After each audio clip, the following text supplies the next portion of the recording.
প্রিয় ছাত্ররা, আসসালামু আলাইকুম। আশা করি তোমরা সবাই ভালো আছো। আমি লায়লা নার্গিস কামাল, অর্থনীতি বিভাগের সহযোগী অধ্যাপক। অর্থনীতি বিভাগের ছাত্রদের অনলাইন ক্লাসে স্বাগত জানাচ্ছি। ঢাকা কলেজে অনার্সের ছাত্রদের অনলাইন ক্লাসের যে ব্যবস্থা নেওয়া হয়েছে তারই ধারাবাহিকতায় আজ আমি দ্বিতীয় বর্ষের অনার্সের ছাত্রদের ক্লাস নিতে যাচ্ছি। আমি আজ তোমাদের পড়াবো ইন্টারমিডিয়েট মাইক্রো ইকোনমিক্স বিষয়টি। এই ইন্টারমিডিয়েট মাইক্রো ইকোনমিক্সের ফ্যাক্টর মার্কেট বা উপাদান বাজার নামে যে অধ্যায়টি আছে আজকে তোমাদের সেটাই পড়াবো। ছাত্ররা, যারা তোমরা আমার এই ক্লাসটি দেখছো তাদেরকে বলবো তোমরা প্রথম বর্ষের জন্য অনলাইনে যে ক্লাসগুলো প্রচারিত হচ্ছে সেই ক্লাসগুলোও দেখবে। চলো তাহলে আমরা মূল ক্লাসে ফিরে যাই। আমরা আজ পড়ব ফ্যাক্টর মার্কেট বা উপাদান বাজার অধ্যায়টি। এই অধ্যায়ের যে টপিকগুলো আজ আমরা পড়ব সেগুলো হচ্ছে উপাদান বাজার, উৎপাদন বাজার, উপাদান বাজার ও উৎপাদন বাজারের পার্থক্য, সৃষ্ট চাহিদা, উপাদান বাজার সম্পর্কিত বিভিন্ন ধারণা। উপাদান বাজার বা ফ্যাক্টর মার্কেট এই ধারণাটি তোমাদের কাছে একদম নতুন হলেও দ্রব্য বাজার বা পণ্য বাজার এই সম্পর্কে কিন্তু তোমাদের কিছু ধারণা রয়েছে। আমরা একটু মনে করার চেষ্টা করি। যে বাজারে সরাসরি ভোগ্য বা সেবা প্রদানকারী দ্রব্য সামগ্রী ক্রয় বিক্রয় হয় তাই হলো দ্রব্য বাজার। যেমন আমরা ফার্নিচারের দোকান থেকে একটি বুক সেলফ কিনলাম। এই বুক সেলফটি আমাদের সরাসরি ভোগের কাজে ব্যবহৃত হবে, তাই এটি দ্রব্য বাজারের অন্তর্ভুক্ত। তাহলে এখন নিশ্চয়ই তোমাদের কৌতূহল হচ্ছে জানতে যে উপাদান বাজারে কি ক্রয় বিক্রয় হবে। উপাদান বাজারে ক্রয় বিক্রয় হয় সেই জিনিসগুলো বা সেই উপকরণগুলো যেগুলো এই বুক শেলফটি তৈরি করার জন্য ব্যবহৃত হয়েছে, অর্থাৎ কাঠ, হাতুড়ি, করাত, পেরেক, গাম ইত্যাদি। তাহলে আমরা বলতে পারি উৎপাদন কাজে ব্যবহৃত সহায়ক সব কিছুই উৎপাদনের উপকরণ বা উপাদান হিসেবে বিবেচনা করা হয়। অর্থাৎ উপাদান বাজারে তাহলে উৎপাদনের যে উপকরণগুলো আছে সেগুলো আমরা বিক্রি হতে দেখি। উপাদানকে অর্থনীতিতে মূলত আমরা ভূমি, শ্রম, মূলধন এবং সংগঠন এই চারটি ভাগে ভাগ করে থাকি। তবে বর্তমানে এতে প্রযুক্তিরও অন্তর্ভুক্তি হয়েছে।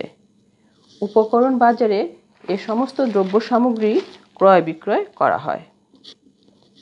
এসব উপকরণের অর্থাৎ উৎপাদন কাজে ব্যবহৃত উপকরণের চাহিদা ও যোগানের ক্রয় বিক্রয়ের উপর ভিত্তি করে যে বাজার গড়ে ওঠে তাই হচ্ছে আমাদের উপাদান বাজার। উপাদান বাজারে আমরা বলতে পারি যে বাজারে উৎপাদনের উপাদান ক্রয় বিক্রয় হয় তাকে বলে উপাদান বাজার, অথবা এভাবেও বলা যায় নির্দিষ্ট উপাদানের চাহিদা ও যোগানের সমন্বিত কার্যক্রমকে বলা হয় উপাদান বাজার। উপাদান বাজারে ক্রেতা হিসাবে ফার্ম ভূমিকা রাখে। ফার্ম সে সমস্ত উপকরণ ক্রয় করে যা তার উৎপাদন কাজে সহায়ক, আর এই বাজারে উপাদানের যোগান দেয় পরিবার, অর্থাৎ শ্রম, ভূমি, এন্টারপ্রেনিউর ট্যালেন্ট কিংবা মূলধন যে সমস্ত উপকরণ রয়েছে তার পরিবার যোগান দেয় হচ্ছে এই পরিবার। প্রত্যেক উপাদানের জন্য পৃথক উপাদান বাজার বিবেচিত হয়। সেসব বাজারে উপাদানের বিনিময়ের জন্য যে নামকরণ করা হয়, যেমন ভূমির চাহিদা ও যোগানের দ্বারা ভূমির বাজারে মূল্য বা খাজনা নির্ধারিত হয়। একইভাবে শ্রমবাজারে শ্রমিকের চাহিদা ও যোগান দ্বারা মজুরি নির্ধারিত হয়। তাহলে আমরা বলতে পারি উপাদানের চাহিদা এবং উপাদানের যোগানের সমন্বয়ে ক্রয় বিক্রয়ের যে পরিবেশ সৃষ্টি হয় তাকে বলে উপাদান বাজার। তাহলে উপাদান বাজার কি সে সম্পর্কে নিশ্চয়ই এতক্ষণে তোমাদের একটি পরিষ্কার ধারণা হয়ে গিয়েছে। উপাদান বাজারে উৎপাদনের উপকরণগুলো ক্রয় বিক্রয় হয়, সেখানে ক্রেতা হিসেবে আসে ফার্ম এবং উৎপাদনের যোগানগুলো দেয়া হচ্ছে পরিবার। তাহলে এখন আবার আমরা একটু দেখি আমাদের দ্রব্যবাজার বা পণ্য বাজারটি কী ছিল।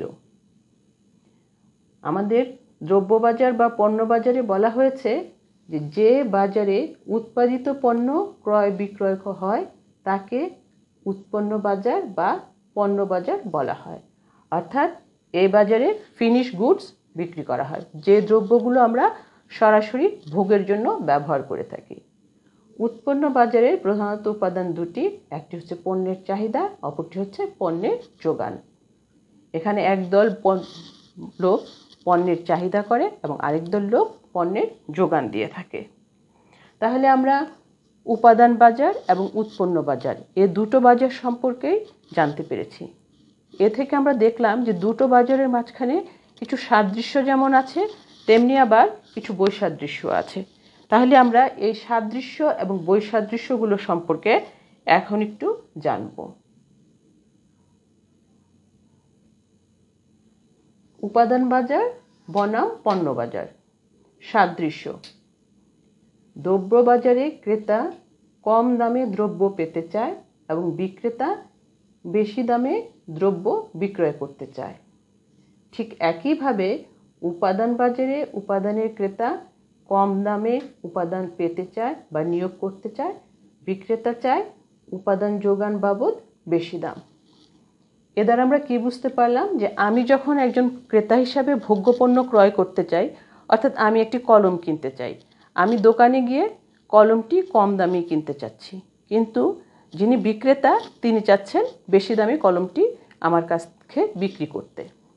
আবার যখন উপাদান বাজারে যাচ্ছে তখন উপাদান বাজারের যিনি ক্রেতা, অর্থাৎ মনে করি একজন উৎপাদনকারীর কিছু শ্রমিক লাগবে, উনি যখন কিছু শ্রমিক নিয়োগ করতে চাবেন তিনি চাবেন শ্রমিককে কম মজুরি দিতে, কিন্তু যিনি শ্রমিক হিসাবে আসছেন অর্থাৎ যিনি এখানে বিক্রেতা, শ্রম বিক্রেতা, তিনি চাবেন যে বেশি দামে তার শ্রমটা বিক্রয় করতে।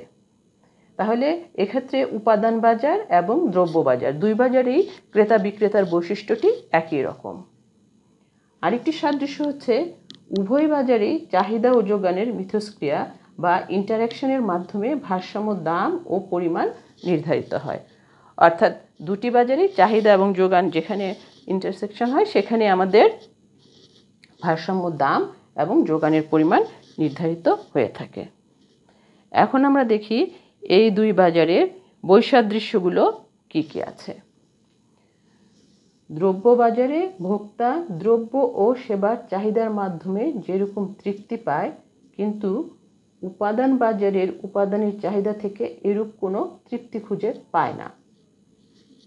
দ্রব্য বাজারের ভোক্তা হিসাবে আমি যখন কলম কিনি তখন কলমটি থেকে আমি একটি উপযোগ পাই, কিন্তু একজন উৎপাদনকারী যখন একজন শ্রমিককে নিয়ে যায়, এই শ্রমিকের যে চাহিদাটা হয় বা শ্রমিককে যে উনি নিয়ে যাচ্ছেন তা থেকে কিন্তু উনি কোনো ধরনের তৃপ্তি খুঁজে পাচ্ছেন না।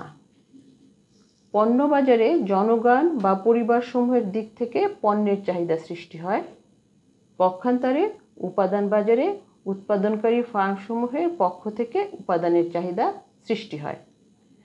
পণ্য বাজারে পণ্যের যে চাহিদা করে তারা হচ্ছে পরিবার, ভোক্তা এখানে, আর উপাদান বাজারে যিনি উপাদানের চাহিদা করেন তারা হচ্ছে উৎপাদনকারী ফার্মগুলো এখানে উপাদানের চাহিদা করে। দ্রব্য বাজারে দ্রব্যের চাহিদা সৃষ্টি হয় উপযোগ লাভ করার জন্য, পক্ষান্তরে উপাদান বাজারে উপাদানের চাহিদা সৃষ্টি হয় উৎপাদন লাভ করার জন্য। আমি দ্রব্য বাজারে গিয়ে যখন একটি দ্রব্যের চাহিদা করি, যখন আমি কোনো একটি দ্রব্যের অভাব বোধ করি তখনই সেই দ্রব্যটা ক্রয় করি যাতে তা থেকে আমি আমার অভাব পূরণ করতে পারি বা উপযোগ পেতে পারি। কিন্তু একজন উৎপাদনকারী যখন উপাদান বাজারে যান তখন কিন্তু তিনি তার দ্রব্য উৎপাদন করার জন্য সেই উপকরণটির চাহিদা করে থাকেন। দ্রব্যের যে চাহিদা তাকে বলা হয় প্রত্যক্ষ চাহিদা, কারণ দ্রব্য সামগ্রী ও সেবা ভোগ করে সরাসরি উপযোগ লাভ করা যায়। পক্ষান্তরে উপাদান বাজারে উপাদানের চাহিদাকে সৃষ্ট চাহিদা বলে, কারণ পণ্যের চাহিদা পূরণের জন্য উৎপাদন ক্ষেত্রে উপাদানের চাহিদা সৃষ্টি হয়। অর্থাৎ আমরা যখন দ্রব্যের চাহিদাটা করি দ্রব্য বাজারে সেটা হচ্ছে সরাসরি বা প্রত্যক্ষ চাহিদা, আর উপকরণ বাজারে যে চাহিদাটা করা হয় সেটাকে আমরা বলি সৃষ্ট চাহিদা, কারণ এই চাহিদাটা আমাদের পণ্যের চাহিদা পূরণের জন্য উৎপাদনকারী উপাদানের চাহিদা করে। এটাকে আমরা বলি সৃষ্ট চাহিদা। এ সম্পর্কে পরবর্তীতে আমরা আরেকটু বিস্তারিত জানব। উপাদান বাজারে ফার্মসমূহ ক্রেতার ভূমিকা পালন করে এবং জনসাধারণ বা পরিবারসমূহ বিক্রেতার ভূমিকা পালন করে। উপাদান বাজারে যে দ্রব্যগুলো ক্রয় করতে আসে তারা হচ্ছে ফার্ম, আর জনগণ হচ্ছে এখানে তাদের উপকরণগুলো বিক্রি করে, যেমন শ্রম, মূলধন ইত্যাদি। দ্রব্যবাজারে কাঠামো নির্ধারিত হয় মূলত বিক্রেতা ফার্মের সংখ্যার সাহায্যে, আর পক্ষান্তরে উপকরণ বাজারের কাঠামো নির্ধারিত হয় ক্রেতা ফার্মের সংখ্যার সাহায্যে। অর্থাৎ দ্রব্যবাজারের কাঠামোটা কেমন হবে তা মূলত নির্ভর করে যে বিক্রেতা ফার্মের সংখ্যা কত। আমরা পূর্ণ প্রতিযোগিতা কিংবা একচেটিয়া এই ধরনের বাজারগুলো দেখেছি, সেখানে বিক্রেতা ফার্মের সংখ্যার দ্বারাই দ্রব্যবাজারের কাঠামো নির্ধারিত হয়েছে। কিন্তু উপকরণ বাজারের কাঠামোটি নির্ধারিত হবে ক্রেতা ফার্মের সংখ্যা কত আছে তার মাধ্যমে। তাহলে আমরা এখানে উপাদান বাজার এবং পণ্য বাজারের মাঝখানে বেশ কিছু সাদৃশ্য এবং বৈসাদৃশ্য দেখতে পেয়েছি। এখন আমি বলেছিলাম যে তোমাদেরকে সৃষ্ট চাহিদা বা ডিরাইভড ডিমান্ড সম্পর্কে একটু বিস্তারিত জানাবো। চলো আমরা এখন তাহলে সেই বিষয়টা একটু ভালো করে জেনে নিই। উপকরণের চাহিদা বা সৃষ্ট চাহিদা, ডিমান্ড ফর ফ্যাক্টর, যেটাকে আমরা বলছি ডিরাইভড ডিমান্ড। কোনো নির্দিষ্ট পণ্য উৎপাদনে একজন উৎপাদনকারী নির্দিষ্ট দামে উপকরণের যে পরিমাণ ক্রয় করতে চায় বা নিয়োগ করতে চায় তাকে বলে উপকরণের চাহিদা। এখানে উল্লেখ্য যে উপকরণের চাহিদাকে সৃষ্ট চাহিদাও বলা হয়, কারণ পণ্য বাজারে পণ্যের চাহিদা সৃষ্টি হলে সেই চাহিদা পূরণের লক্ষ্যে উৎপাদনকারী উৎপাদন বাড়ানোর সিদ্ধান্ত নেন। উৎপাদন বাড়াতে হলে বেশি পরিমাণ উপকরণ ক্রয় করতে হয়। কাজেই পণ্যের চাহিদা থেকেই উপাদানের চাহিদার উদ্ভব বা সৃষ্টি হয়। এই জন্যই উপকরণের চাহিদাকে বলা হয় সৃষ্টি চাহিদা। আমরা এই বিষয়টি একটি উদাহরণের মাধ্যমে পরিষ্কার করতে পারি।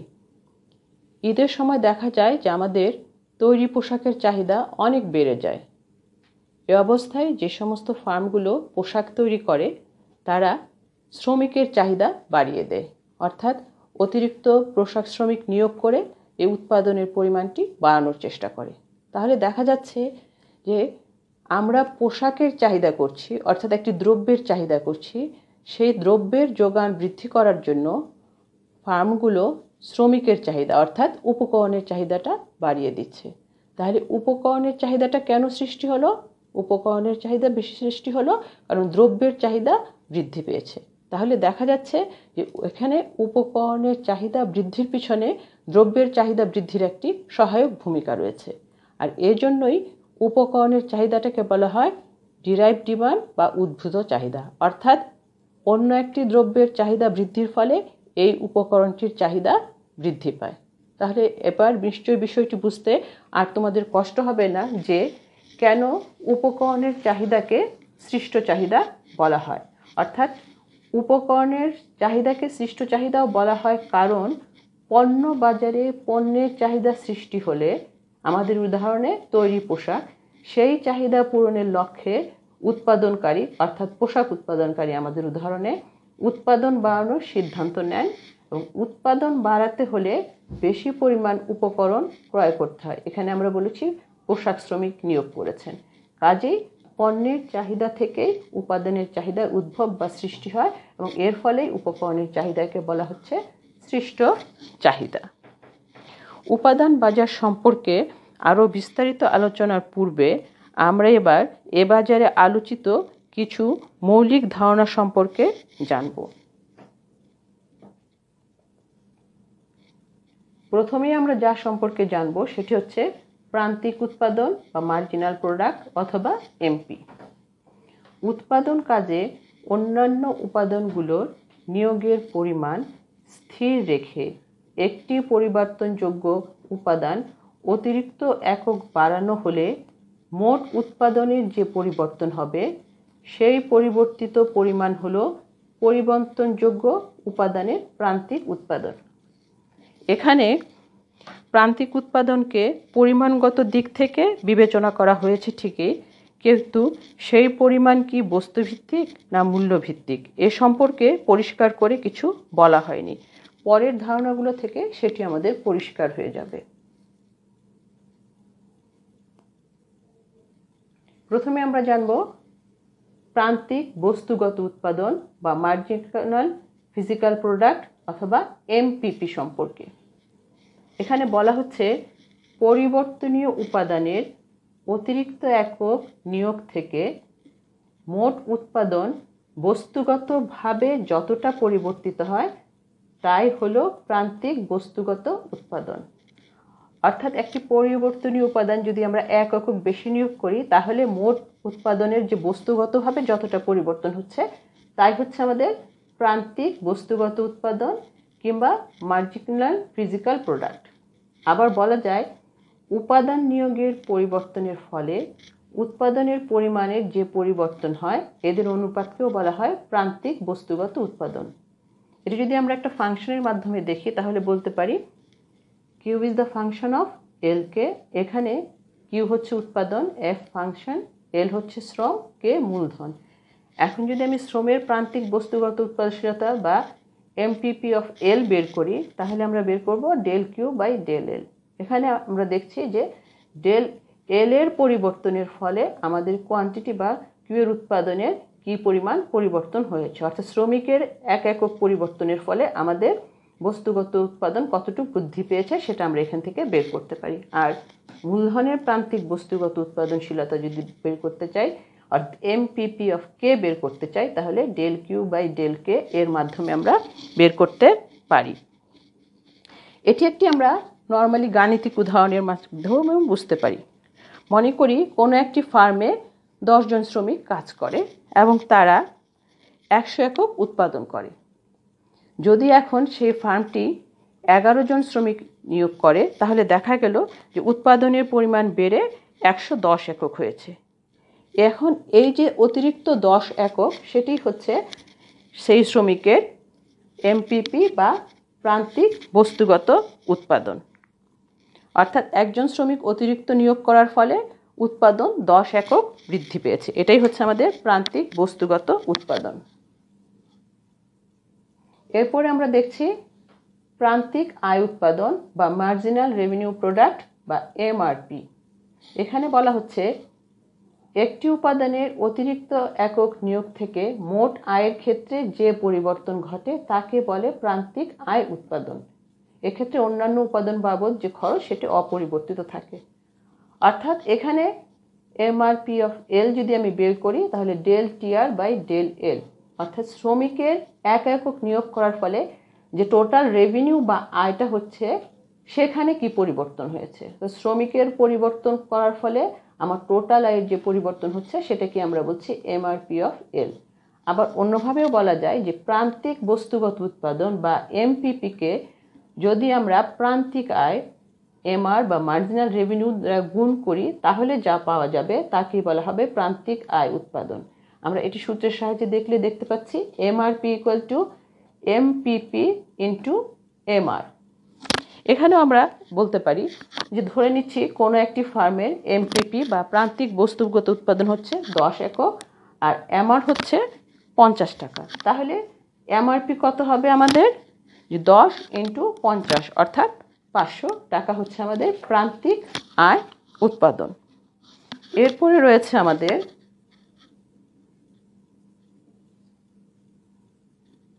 প্রান্তিক উৎপন্ন মূল্য বা ভ্যালু অফ মার্জিনাল প্রোডাক্ট, যেটাকে আমরা সংক্ষেপে ভিএমপি বলে থাকি। প্রান্তিক বস্তুগত উৎপাদনকে বিবেচ্য দ্রব্যের গড় আয় বা বাজার মূল্য দ্বারা গুণ করলে পাওয়া যায় প্রান্তিক উৎপন্ন মূল্য। অর্থাৎ অতিরিক্ত 1 একক উপাদান নিয়োগ করে যে অতিরিক্ত উৎপাদন পাওয়া যায় তার মূল্যকে বলা হয় প্রান্তিক উৎপন্ন মূল্য। এখানে আমরা দেখি যে ফার্মগুলো যখন অতিরিক্ত একক নিয়োগ করে তখন তা থেকে কি পরিমাণ বস্তুগত উৎপাদন হয় তার প্রতি যতটা না জানতে আগ্রহী তার থেকে বেশি আগ্রহী জানতে যে সেই অতিরিক্ত উৎপাদিত বস্তু থেকে তার আয়টি কত হচ্ছে, এবং সেজন্যই তারা এই বস্তুগত বিষয়টিকে অর্থাৎ এমপিপির সঙ্গে এআর বা প্রাইস দিয়ে গুণ করে ভিএমপিটি বের করে নেয়। অর্থাৎ ভিএমপিকে আমরা যদি সূত্রের সাহায্যে দেখাই তাহলে দেখাচ্ছি VMP equal to MPP into AR অথবা এমপিপি ইকুয়াল ইন্টু পি, যেহেতু আমাদের এআর ইকুয়াল টু পি। এখানেও আমরা ধরে নিচ্ছি যে কোনো একটি উৎপাদন প্রতিষ্ঠানের এমপিপি যদি হয় 10 আর এআর যদি হয় 60, তাহলে আমাদের ভিএমপি হচ্ছে 10 ইন্টু 60 অর্থাৎ 600। তাহলে আমরা এই সূত্রের সাহায্যে অতি সহজেই প্রান্তিক উৎপন্ন মূল্য সম্পর্কেও কিন্তু জেনে নিতে পারছি। ছাত্ররা, আমরা যে এই সূত্রগুলো তোমাদের পড়াচ্ছি এগুলো কিন্তু সবগুলোই খুব জরুরি এবং তোমাদের সবসময় এই সূত্রগুলো মনে রাখতে হবে। এরপরে আমরা দেখতে পাচ্ছি এখানে মোট উপকরণ ব্যয় বা টোটাল ফ্যাক্টর কস্ট বা টিএফসি। উৎপাদন কার্যে ব্যবহৃত মোট উপকরণের পরিমাণকে উপকরণের দাম দিয়ে গুণ করলে মোট উপকরণ ব্যয় পাওয়া যায়। এটি অত্যন্ত সোজা, এটা আমরা খুব ভালোভাবে বুঝতে পারছি। টোটাল ফ্যাক্টর কস্ট হচ্ছে কি, তাহলে আমাদের যে উপকরণটা ব্যবহার করা হয়েছে টোটাল ফ্যাক্টর, তার পরিমাণকে যে দাম দিয়ে আমরা যেগুলো ক্রয় করেছি উপকরণগুলো সেটা দিয়ে যদি গুণ করি তাহলে আমরা মোট উপকরণের ব্যয়টি পেয়ে যাব। আমরা মনে করি যে আমাদের টোটাল ফ্যাক্টর হচ্ছে 10টি আর সেটি প্রাইস হচ্ছে হলো পার প্রাইস হচ্ছে 100। তাহলে এখানে আমরা দেখতে পাচ্ছি যে 10 ইন্টু 100 1000 হচ্ছে আমাদের টিএফসি বা মোট উপকরণ ব্যয়। এরপরে রয়েছে আমাদের গড় উপকরণ খরচ, এভারেজ ফ্যাক্টর কস্ট বা এএফসি। গড় উপকরণ খরচটি কি? মোট খরচকে উপকরণ দ্বারা ভাগ করলে যা পাওয়া যায় তাকে বলে গড় উপকরণ খরচ। অর্থাৎ প্রতি একক উপাদান নিয়োগ করতে যে খরচ হয় তাকে আমরা বলি গড় উপকরণ খরচ। তাহলে AFC equal to TFC by TF. এখানে টিএফসি হচ্ছে মোট উপকরণ খরচ, টিএফ হচ্ছে মোট উপকরণ আর এএফসি হচ্ছে গড় উপকরণ খরচ। যেমন আমরা মনে করি যদি আমাদের টিএফসি হচ্ছে 1000 হয় এবং আমাদের টোটাল ফ্যাক্টর যদি হয় 10, তাহলে আমাদের এএফসি হচ্ছে 100। তাহলে এই গড় উৎপাদন উপকরণ খরচ বা গড় উপাদান খরচটি আমরা অতি সহজেই বের করে নিতে পারি। এরপরে রয়েছে আমাদের প্রান্তিক উপকরণ খরচ। প্রান্তিক উপকরণ খরচ বলতে আমরা বুঝি উপাদান নিয়োগের পরিবর্তনের ফলে উপাদান খরচের যে পরিবর্তন হয় এই দুয়ের অনুপাতকে বলা হয় প্রান্তিক উপকরণ খরচ। বা আমরা অন্যভাবেও বলতে পারি অতিরিক্ত এক একক উপাদান নিয়োগের ফলে যে অতিরিক্ত খরচ হয় তাকে বলা হয় প্রান্তিক উপকরণ খরচ। অর্থাৎ উপাদান নিয়োগের ফলে পরিবর্তনের ফলে উপাদান খরচের একটি পরিবর্তন হবে, এই দুয়ের যে অনুপাত সেটাকে আমরা বলছি প্রান্তিক উপকরণ খরচ। এর সূত্রটি হচ্ছে এমএফসি বা marginal factor cost equal to del TFC divided by del TF. অর্থাৎ ডেল টিএফসি মানে মোট উপকরণ খরচের পরিবর্তন আর ডেল টিএফ হচ্ছে উপকরণ নিয়োগের পরিবর্তন। এটিও যদি আমরা একটু উদাহরণ সাহায্যে বুঝাই যে 10 জন শ্রমিকের জন্য খরচ হচ্ছে 1000 টাকা আর যদি আমরা 11 জন শ্রমিক নিয়োগ করি সেখানে আমাদের খরচটি হবে 1100 টাকা। তাহলে এখানে টিএফসি হচ্ছে হলো 1100 মাইনাস 1000 ইকুয়াল টু 100 আর টিএফ হচ্ছে 11 মাইনাস 10 ইকুয়াল টু 1। তাহলে আমাদের এমএফসি হচ্ছে 100/1 ইকুয়াল টু 100। তাহলে প্রান্তিক উপকরণ খরচ কিভাবে বের করা যায় তাও কিন্তু আমরা এর মাঝখানে জেনে ফেললাম। তাহলে আমরা আমাদের আজকের এই ক্লাসে উপাদান বাজারের মূল আলোচনায় যাওয়ার পূর্বে যে বেসিক কনসেপ্টগুলো জেনেছি সেগুলো হচ্ছে প্রান্তিক বস্তুগত উৎপাদন, প্রান্তিক আয় উৎপাদন, প্রান্তিক উৎপন্ন মূল্য, টিএফসি, এএফসি এবং এমএফসি। প্রিয় শিক্ষার্থীবৃন্দ, আজ এ পর্যন্তই। আশা করি আমি তোমাদেরকে আজ যা পড়িয়েছি তোমরা বুঝতে পেরেছ। আর যদি কারো এই ক্লাস সম্পর্কে কোনো সমস্যা থাকে আমি একটি মেইল অ্যাড্রেস দিয়েছি, সেই অ্যাড্রেসে তোমরা আমার সঙ্গে যোগাযোগ করে সমস্যাগুলো জানালে আমি পরবর্তী ক্লাসে সেই সমস্যাগুলো সমাধান দেওয়ার চেষ্টা করব। আমার ইমেল অ্যাড্রেসটি হচ্ছে dceco.info@gmail.com। শিক্ষার্থীরা, যারা তোমরা এতক্ষণ কষ্ট করে আমার ক্লাসটি দেখেছো, তাদের সবাইকে আমি আন্তরিক ধন্যবাদ জানাচ্ছি।